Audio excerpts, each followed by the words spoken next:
আধিপত্য বিস্তারকে কেন্দ্র করে চাঁদপাড়া গ্রামে দুই গ্রুপের মধ্যে সংঘর্ষ ঘটেছে। জানা যায়, চাঁদপাড়া গ্রামের মফিজুর ও আওয়ামী লীগের ক্যাডার একসময়ের এলাকার ত্রাস সন্ত্রাসী আলমগীর দুজন মিলেই এলাকায় জমি দখল, চাঁদাবাজি, সন্ত্রাসী কার্যকলাপ সহ বিভিন্ন অপকর্মের কথা উঠে আসে তাদের নামে।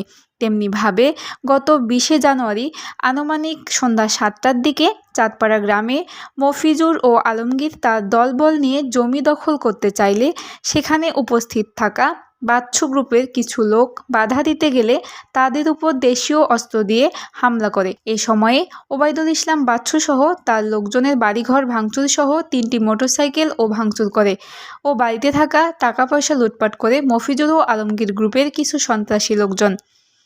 এমনকি বাচ্চু সহ তার লোকজনকে বাড়িতে উঠতে দেওয়া হচ্ছে না বলে জানা যায়। এই বিষয়ে কালীগঞ্জ থানায় 14 জনের নামে ওবায়দুল ইসলাম বাচ্চু বাদী হয়ে একটি মামলা দায়ের করেছেন।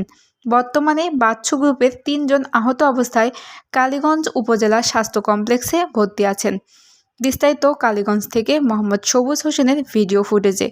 আসসালামু আলাইকুম দর্শক, আমরা উপস্থিত হয়েছি কালীগঞ্জ উপজেলা স্বাস্থ্য কমপ্লেক্সে। তো আপনারা জানেন যে গত 2 দিন আগে 11 নম্বর রাখালগাছি ইউনিয়ন পরিষদের সেই চাঁদপাড়া গ্রামে একটি 2 গ্রুপের সংঘর্ষ হয়। আসলে এখানে বাচ্চু নামে একটা গ্রুপের সাথে মফিজুর নামে একটা গ্রুপের সাথে কিন্তু এই 2 গ্রুপের সংঘর্ষ হয় এবং সেই সংঘর্ষকে কেন্দ্র করেই আমরা কিন্তু আজকে সেই উপজেলা স্বাস্থ্য কমপ্লেক্সে উপস্থিত হয়েছি এবং আসার পরে এখানে যে ঘটনাটা আমরা পেয়েছি, আসলে বাচ্চু গ্রুপের 3 জন আমরা আহত পেয়েছি এবং তারা উপজেলা স্বাস্থ্য কমপ্লেক্সে 2 জন ভর্তি আছে এবং একজনকে গুরুতরভাবে আঘাত হয়, তাকে ঝিনাইদহ সদর হাসপাতালে রেফার করা হয়েছে।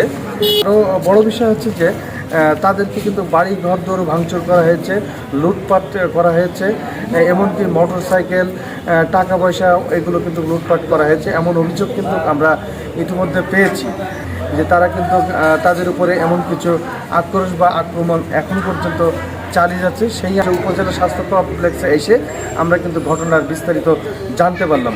তারা এখানে ভর্তি আছে, তাদের কাছে সরাসরি আপনাদেরকে নিয়ে যাব, আমাদের সাথে থাকুন। ওই যে খাল খনন করার উদ্দেশ্য মনে করেন ওরা মাটি কাটবে, আমার গ্রামে ফসল আদি মাই যাবে, পানিতে আমরা জলাশয় ডুবে মারবো, আমরা বাধা দিই, খাল খনন করতে দেবো না, এই আমাদের অপরাধ।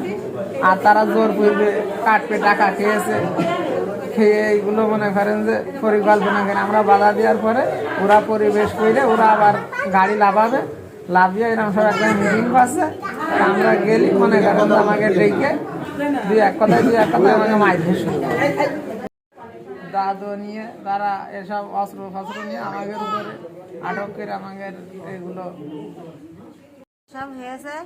এরা খাল কাটলে আমরা ডুবে মেরে যাব, ফসল আদি হবে না, তাই বাধা দিতে গিয়েছে যে আমরা তো ডুবে যাবো। তাই জন্য এগের সব দা কুরল দিয়ে এগের আপোষ করার নাম এটাই কে নিয়ে যেয়ে তো এইভাবে সব কুপিয়েছে, যে যেমনি পেরেছে শেষ হয়েছিল।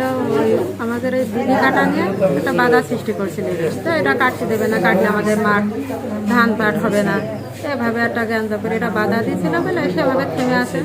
সন্ধ্যার সময় ওরা ডাক দিয়েছে, দিলে আকরাম আর সবুজ ওরা ওই পাশে গিয়েছে, ফোন করেছে যে এদিকে আসে। ওরা ভেবেছে যে হচ্ছে মানে আমাদের মীমাংসা করার জন্য ওনার ডাকছে। ওরা 2 ভাই গেছে, গেলে ওদের হাতাহাতি মতো করেছে করলে এবারটা আমার স্বামী আবার মোটর সাইকেলে নিয়ে ওখানে গেছে। সেই মুহূর্তে কি দিয়ে মারধর করেছে? গাড়ি মানে তখন থেকে যে এরকম লাভ পানার মতো ছোট একটা আছে, আমি কোনোদিন চৌকি দেখি, বুঝেছেন? কে মারছিল? আমার স্বামীর মাথায় আলামিন মারছিল। আর কে মারার সময় কারা কারা ছিল? সময় অনেক মানুষ ছিল। নাম বলেন তো একটা। দেখছিলাম মফিজুর এক পাশে দাঁড়ায় রয়েছে, জামির ছিল, আশিকুর ছিল, তারপরে বাক্কা বিশ্বাস ছিল, সুমন ছিল, তারপরে হচ্ছে আমরা দৌড় মারিছি। কিন্তু আমি যখন দৌড় মারি, রাকিব নামের একটা ছেলে ও গাছিটা দিয়ে আমার মেরে দেয় খুব দিদি। আমি এক পাশে এরকম কাইতে পড়ে গেলে সে কপটা এরকম সাইডে পড়ে। ওই দোকানে চার দোকানে বসে রয়েছি, হঠাৎ তারা আতঙ্ক করে মাতৃ চলে গেছে নিজেরাই, যে ওই অবস্থায় আমাদের মারধর করা হয়েছে। তারপরে আমরা দৌড় মারেছি, আমাদের গাড়ি টাড়ি পড়েছিল, গাড়ি টাড়ি ভেঙেছে, আমার গাড়ি ভেঙেছে, চাচা গাড়ি ভেঙেছে, বাসা বাড়ি ভাঙচুর করেছে, লুটপাট করেছে। আচ্ছা। মোহাম্মদ সবুজ, কালীগঞ্জ, ঝিনাইদহ।